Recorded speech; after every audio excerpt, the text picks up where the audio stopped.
आज हम स्टार्ट करेंगे नेक्स्ट टॉपिक जो है हमारा classification of substance based on electrical connectivity. ठीक है, तो हमें पता है कि हमारे पास कई तरह के मटेरियल्स होते हैं, जैसे हमारे पास कंडक्टर्स हैं, इंसुलेटर्स हैं, सेमीकंडक्टर्स हैं। एक नई चीज़ शायद आपने पहले नहीं सुनी होगी, तो वो होते हैं सुपर कंडक्टर्स। ठीक है, तो हमारे पास 4 तरह के सब्सटेंस हैं। फर्स्ट है हमारे पास मान लो इंसुलेटर्स। ठीक है, फिर हमारे पास हैं सेमीकंडक्टर्स।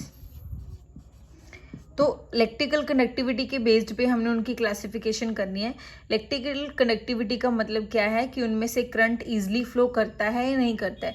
जिनमें इजीली फ्लो करेगा उसकी इलेक्ट्रिकल कनेक्टिविटी ज़्यादा है। ठीक है, जिसमें करंट फ्लो नहीं करेगा इजीली उसकी इलेक्ट्रिकल कनेक्टिविटी क्या है, लो है। तो सबसे पहले हम इंसुलेटर्स लिख रहे हैं, उसके बाद हमारे पास क्या है, सेमी कंडक्टर्स है, उसके बाद हमारे पास है कंडक्टर्स, और उसके बाद हमारे पास है सुपर कंडक्टर्स। ठीक है, तो हमने उनकी क्लासिफिकेशन की according to their electrical connectivity. तो सबसे पहले हमारे पास है इंसुलेटर्स। तो जो इंसुलेटर्स है हमारे पास, ये इलेक्ट्रिसिटी को कंडक्ट नहीं करते। ठीक है, they do not conduct electricity. ठीक है, तो ये क्या करते हैं, इलेक्ट्रिसिटी को कंडक्ट नहीं करते। अच्छा, इस कंडक्ट करते क्यों नहीं है? क्योंकि हमें पता है कि जो करंट है वो कैसे फ्लो करता है, due to flow of charges. ठीक है, फर्स्ट वीडियो में मैंने आपको ये बताया कि करंट फ्लो करता है due to flow of charges.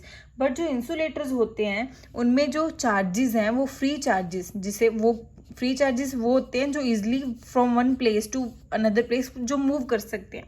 तो इसमें जो फ्री चार्जेस हैं वो कंडक्शन के लिए अवेलेबल ही नहीं है, प्रेजेंट ही नहीं है। ठीक है, तो free charges are not available for conduction. ठीक है, तो जैसे हमारे पास इसकी एग्जांपल्स क्या रहेंगी, जैसे आपके पास रबड़ है, ठीक है, या फिर ग्लास हो गया, या फिर प्लास्टिक हो गया। तो इनमें से जो इलेक्ट्रिकल कंडक्टिविटी है या बोल सकते हो इलेक्ट्रिसिटी है, वो इजिली जो कंडक्ट नहीं करती। तो ये क्या है, इंसुलेटर्स हैं। इसके बाद हमारे पास है सेमीकंडक्टर्स। सेमीकंडक्टर्स क्या है कि इनमें इलेक्ट्रिसिटी फ्लो करती है but to very small extent. ठीक है, इलेक्ट्रिसिटी क्या करती है, फ्लो करती है but to very small extent, बहुत कम मात्रा में जो करंट है जो वो फ्लो करेगा। ठीक है, क्यों करंट कम क्यों फ्लो करेगा, क्योंकि इसमें जो फ्री चार्जेस हैं वो बहुत स्मॉल हैं मूव करने के लिए from one place to another place. ठीक है, फ्री चार्जेस जो अवेलेबल हैं वो क्या हैं, small number of free charges are available for the conduction of electricity. तो इसके एग्जांपल्स आपके पास हैं सिलिकॉन एंड जर्मेनियम। ठीक है, सिलिकॉन एंड जर्मेनियम दो सेमीकंडक्टर्स हैं जो कि क्या करते हैं, इलेक्ट्रिसिटी को पास करते हैं या फिर प्रोड्यूस कर सकते हैं but to a very small extent. ठीक है, उसके बाद आपके पास हैं कंडक्टर्स। ठीक है, तो जो कंडक्टर्स हैं ये क्या करते हैं, electricity to a good extent flow करता है इसमें से। ठीक है, तो इलेक्ट्रिसिटी इसमें क्या करती है, फ्रीली पास करती है, इजिली पास करती है। क्यों पास करती है, क्योंकि इसमें जो फ्री चार्जेस हैं वो large number of free charges are available. ठीक है, large number of free charges are available for the conduction of electricity. ठीक है, मतलब इसमें billions of free charges available होते हैं इलेक्ट्रिसिटी को प्रोड्यूस करने के लिए या कंडक्ट करने के लिए। ठीक है, तो इसके एग्जांपल्स आपके पास क्या हो सकते हैं, जैसे कॉपर है। ठीक है, copper is a good conductor, silver है वो भी गुड कंडक्टर है। ठीक है, तो ऐसे हैं जो चीज़ें, जैसे सिल्वर हो गया हमारे पास, कॉपर हो गया, तो ये गुड कंडक्टर्स हैं जिनमें से इलेक्ट्रिसिटी इजीली पास करती है। ठीक है, उसके बाद हमारे पास है सुपर कंडक्टर। सुपर कंडक्टर्स वो होते हैं जिनमें जो इलेक्ट्रिसिटी है वो without any obstruction, without any obstruction का मतलब उसमें करंट में कोई भी रुकावट, करंट के फ्लो में कोई भी रुकावट नहीं आती। करंट क्या करता है, फ्रीली मूव करता है, इतना फ्रीली कि कंडक्टर्स में भी नहीं करता इतना। ठीक है, क्योंकि कंडक्टर्स में जब इलेक्ट्रिसिटी पास करती है फिर भी उसमें कोई ना कोई रेजिस्टेंस है जो वो शो होता है, रेजिस्टेंस मतलब रुकावट। बट जो सुपर कंडक्टर्स होते हैं वो विदाउट एनी ऑब्स्ट्रक्शन, उसमें जो करंट है वो फ्रीली क्या करता है, मूव करता है। ठीक है, तो इसमें भी क्या हुए, billions and billions of free charges are available for the conduction of the electricity, ठीक है। तो ये आपके पास है क्लासिफिकेशन। उसके बाद हम करेंगे इलेक्ट्रिकल पोटेंशियल। उसके बाद हमारे पास है नेक्स्ट टॉपिक इलेक्ट्रिकल पोटेंशियल।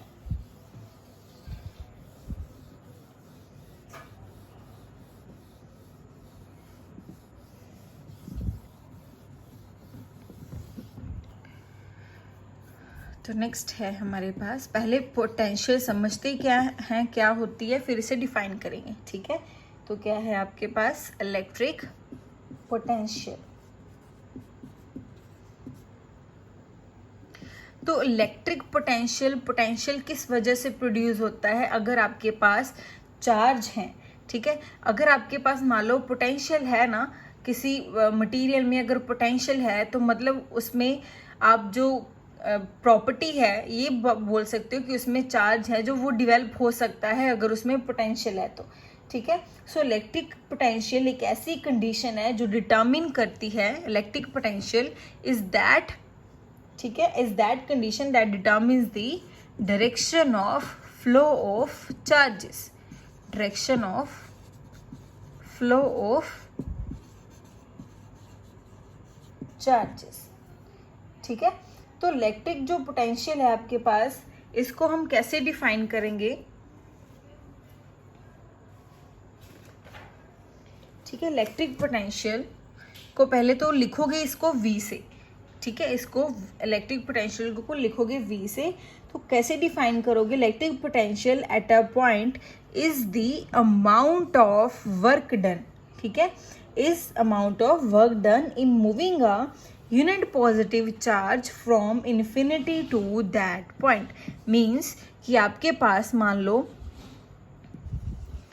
यहाँ पे कोई बहुत दूर आपके पास ना कोई चार्ज पड़ा, ठीक है, तो ये आपके पास QA पॉइंट है, एक पॉइंट जिस पे आपको चार्ज को लेके आना है। तो पोटेंशियल क्या है? पोटेंशियल एक ऐसी चीज़ है जो कि क्या करेगी, इस चार्ज को, ठीक है, यहाँ से इन्फिनिटी से, मतलब बहुत दूर से, ठीक है, बहुत दूर से इन्फिनिटी से यहाँ तक लेके आएगी। तो यहाँ से यहाँ तक लेकर आने में उसने कोई ना कोई काम किया, ठीक है। तो electric potential is defined as amount of work done in moving a unit positive charge from infinity to that point. मतलब जो हमारे पास पॉइंट डिटर्मिन्ड है, मतलब हमें पता है किस पॉइंट पे हमने उसको लेके आना है, तो वो क्या है आपके पास इलेक्ट्रिक पोटेंशियल। दोबारा से सुनो, इलेक्ट्रिक पोटेंशियल आपके पास क्या है? The amount of work done, कितना आपने काम किया मूव करवाने के लिए एक यूनिट पॉजिटिव चार्ज को बहुत दूर से एक पर्टिकुलर पॉइंट पे लाने के लिए, ठीक है। तो ये आपके पास है V is equal to W/Q, ठीक है, इसको आप लिखोगे ऐसे। अच्छा, अब जो इलेक्ट्रिक पोटेंशियल है वो क्या है आपके पास? एक स्केलर क्वांटिटी है। क्यों? क्योंकि ये किसके डायरेक्टली प्रोपोर्शनल जा रहा है? वर्क डन के। तो जो हमारा वर्क डन है वो क्या है आपके पास? एक स्केलर क्वांटिटी। अगर वर्क डन स्केलर क्वांटिटी है तो वर्क डन के डायरेक्टली प्रोपोर्शनल है इलेक्ट्रिक पोटेंशियल, जिससे आप वोल्टेज भी बोल सकते हो, ठीक है। तो वो भी किसके इक्वल आएगी आपके पास? Scalar quantity. तो स्केलर क्वांटिटी मैं आपको दोबारा से बता रही हूँ, scalar quantities are those quantities having magnitude only, it does not associated with the direction. इसमें डायरेक्शन की हम बात नहीं करते, ठीक है। तो ये आपके पास एक स्केलर क्वांटिटी है। तो जो आपके पास यूनिट्स हैं, ठीक है, इलेक्ट्रिक पोटेंशियल है, इसके अगर हमने यूनिट्स देखने हैं तो देखो कैसे लिखोगे। आपको पता है V is equal to W/Q, ठीक है।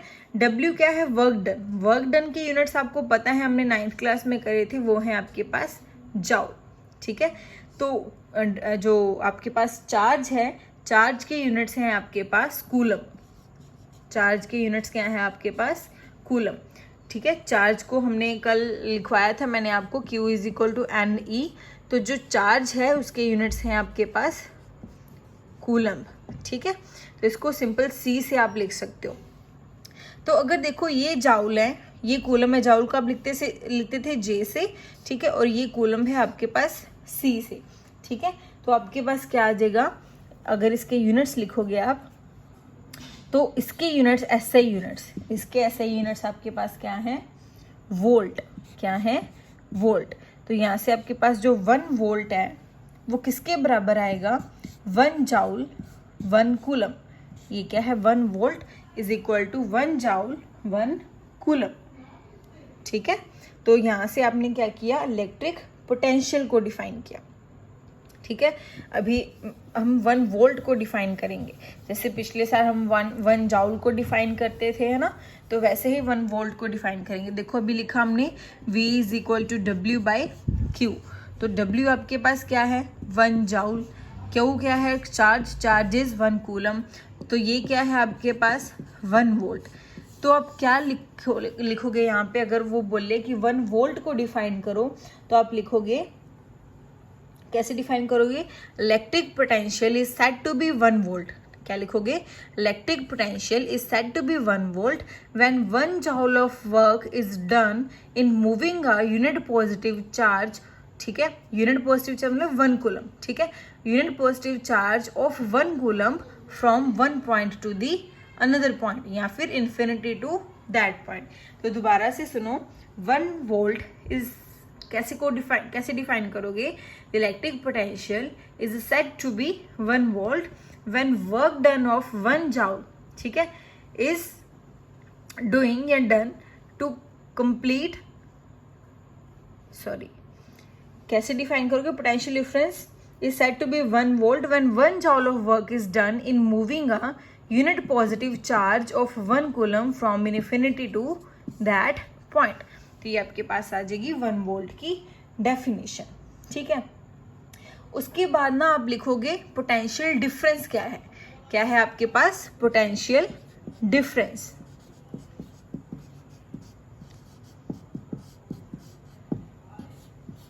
तो पोटेंशियल डिफरेंस क्या होगा, मान लो आपके पास ये पॉइंट है ए, ठीक है, ये पॉइंट है आपके पास बी। तो पोटेंशियल को अभी हमने इलेक्ट्रिकल पोटेंशियल को डिफाइन किया, तो ए के कोरस्पॉन्डिंग हमने पोटेंशियल को लिख लिया वी ए। ठीक है, इसके कोरस्पॉन्डिंग मैंने पोटेंशियल को लिख लिया वी बी। तो हम लिख रहे हैं पोटेंशियल डिफरेंस, जैसे हमने लिखा है यहाँ पे V is equal to W by Q. तो अगर पोटेंशियल डिफरेंस की बात करें तो आप लिखोगे VA minus VB is equal to W by Q. ठीक है, या फिर VB minus VA W by Q. Potential difference है, तो डिफरेंस जो ज़्यादा होएगा, मान लो ये आपके पास 5 है, ये 3 है, तो VB minus VA is equal to W by Q. ठीक है, तो दिस इज पोटेंशियल डिफरेंस, मतलब अगर 2 पॉइंट्स की पोटेंशियल में अगर डिफरेंस है तो इसे बोलते हैं पोटेंशियल डिफरेंस। ठीक है, नेक्स्ट हम बात करेंगे हाई पोटेंशियल और लो पोटेंशियल के बारे में। ठीक है, हाई पोटेंशियल और लो पोटेंशियल के बारे में।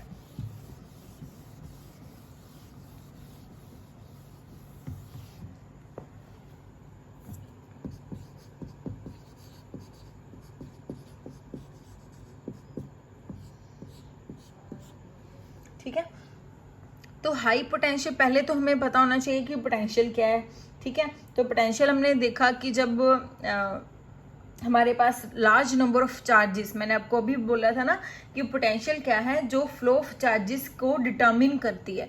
तो जहाँ पे मान लो हमारे पास काफ़ी नंबर ऑफ चार्जेस हैं जो डिवेल्प हो गए, तो उसके बाद हमारे पास क्या आ जाएगा, हम ये बोलेंगे कि उसमें क्या है, पोटेंशियल स्टोर है। तो मान लो यहाँ पे मेरे पास कोई ऐसा ऑब्जेक्ट है जिसमें हमारे पास क्या है, काफ़ी सारा चार्ज है, वो चार्ज पॉजिटिव भी हो सकता है, नेगेटिव भी हो सकता है, कोई भी हो सकता है। तो ये आप क्या बोलोगे कि इसके पास क्या है, इसके पास पोटेंशियल है।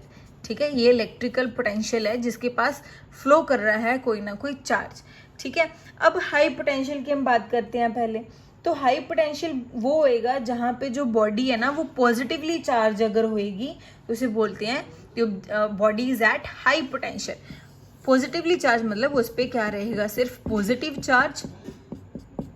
ठीक है, तो उसके पास क्या रहेगा, हाई पोटेंशियल। ठीक है, अगर उसके पास क्या है, पॉजिटिव चार्ज है, वो यूनिफॉर्मली पॉजिटिवली चार्ज है बॉडी। ठीक है, तो उसके पास क्या है, हाई पोटेंशियल। अगर उसके बॉडी है कोई वो नेगेटिवली चार्ज है, ठीक है, अगर कोई बॉडी नेगेटिवली चार्ज है तो उसे क्या बोलते हैं, the body is at low potential. ठीक है, the body is at low potential. मान लो हमारे पास कोई यहाँ पे चार्ज स्फीयर है, ठीक है, तो यहाँ पे है हमारा जो पॉजिटिव चार्ज, ठीक है, और यहाँ पे हमारा है नेगेटिव चार्ज। ठीक है, तो जो भी हमारे पास जो चार्जेस हैं, या फिर ये बोल सकते हैं कि जो करंट है ना, वो करंट हमेशा फ्लो करेगा from high potential to low potential. Current always flows from high potential to low potential. इसीलिए अगर फर्दर हम डिस्कस करेंगे, इसीलिए जो हमारी जो करंट की डायरेक्शन होती है ना, वो होती है पॉजिटिव टू नेगेटिव। ठीक है, तो हमेशा जो करंट है वो फ्लो करता है from high potential to the low potential. ठीक है, तो इसके बाद हम डिफाइन करते हैं कि हमारे पास करंट क्या है। ठीक है, तो ये हाई पोटेंशियल लो पोटेंशियल का आई होप क्लियर हो गया होगा आपको। तो उसके बाद हम करेंगे कि करंट को कैसे डिफाइन करना है। तो करंट क्या है, आई से आप इसे रिप्रेजेंट करोगे करंट को, तो इसमें क्या लिखोगे, चार्ज कितना फ्लो कर रहा है, charge flowing per unit time. ठीक है, तो मैंने आपको बोला था ना कि जो करंट है वो किसकी वजह से प्रोड्यूस होता है, due to flow of charges. तो इसको हमने डिफाइन भी कर दिया, चार्ज पर यूनिट टाइम। तो आपके पास क्या आ जाएगा, I is equal to Q by T. ठीक है, तो यहाँ से I is equal to Q by T आपके पास क्या आ गया, करंट। ठीक है, अच्छा यहाँ पे देखो, जो चार्ज है उसके यूनिट्स तो हमें पता है कूलम है, टाइम के यूनिट्स क्या है, सेकंड है। तो जो करंट है उसके यूनिट्स हमारे पास क्या है, एम्पियर। करंट के यूनिट्स क्या है हमारे पास, एम्पियर। तो करंट क्या है हमारे पास, एक स्केलर क्वांटिटी है। Current is a scalar quantity. ठीक है, अच्छा ये देखो कि अगर यहाँ से 1 एम्पियर को मैंने डिफाइन करना है, तो आप कैसे करोगे, current flowing through a circuit is said to be 1 ampere when 1 coulomb of charge is flowing through the circuit in 1 second. ठीक है, current is said to be 1 ampere when 1 coulomb of charge is flowing through the circuit in 1 second।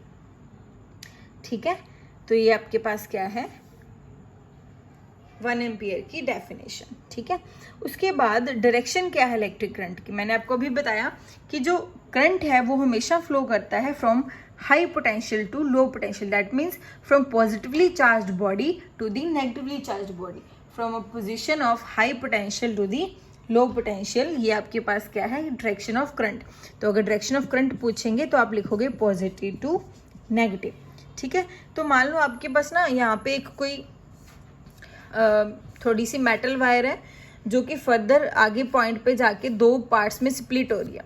तो मान लो अगर मैंने यहाँ पे क्या किया, आई करंट फ्लो करवा दिया। ठीक है, तो यहाँ तक तो जो करंट है वो आई ही रहेगा, बट यहाँ पे जाके देखो, मान लो इसको मैंने बी पॉइंट लिख दिया, तो यहाँ पे तो जो करंट है वो 2 पार्ट्स में डिवाइड हो जाएगा ना। तो मान लो इसमें मैंने I1 लिखा, इसमें I2 लिखा, तो मैं लिख सकती हूँ कि I इज इक्वल टू क्या है हमारे पास, I1 प्लस I2। ठीक है, तो इसका मतलब है कि जो करंट है वो अगर यहाँ पे इस एरिया में वो आई है, तो जब वो बी पॉइंट पे पहुंच गए तो उसके पास 2 रास्ते हैं जाने के लिए, इस साइड पे भी और इस साइड पे भी। ठीक है, यहाँ पे करंट की वैल्यू सारी जगह पे आई है, बट जब वो बी पॉइंट पे पहुंच गए उसके पास 2 रास्ते बन गए ना जाने के लिए। तो I1 I2 उसके 2 रास्ते हैं, जिसमें I1 करंट फ्लो कर रहा है और I2 करंट फ्लो कर रहा है। तो मैंने क्या लिख दिया, total current is equal to I1 plus I2। ठीक है,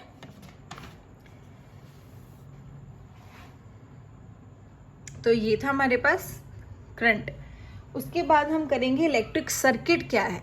ठीक है, नेक्स्ट हमारे पास क्या है, इलेक्ट्रिक सर्किट क्या है।